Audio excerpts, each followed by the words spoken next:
Al comune di Agrigento arriva una bella sorpresa.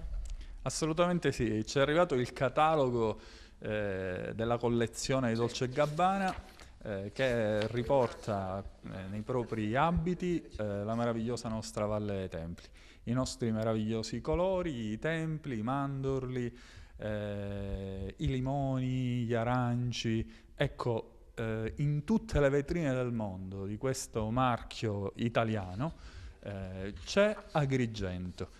Penso che sia un'azione di marketing veramente significativa per il nostro territorio, un rapporto che abbiamo intessuto e che ritengo possa veramente significare molto in termini di promozione per la nostra città, è un rapporto che intendiamo continuare ad alimentare perché ritengo che attraverso la valorizzazione e la promozione delle nostre meravigliose risorse possiamo veramente dare e avere un ritorno in termini turistici ed economici significativo per la nostra terra.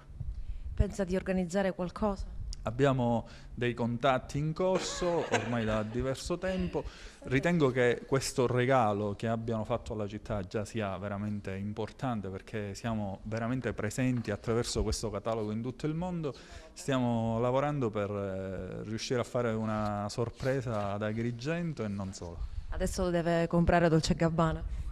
È abbastanza costoso, possiamo chiedergli di regalarci un abito e lo terremo qui nei nostri, magari al Palazzo dei Filippini e potremo lì esporlo per tutti quanti.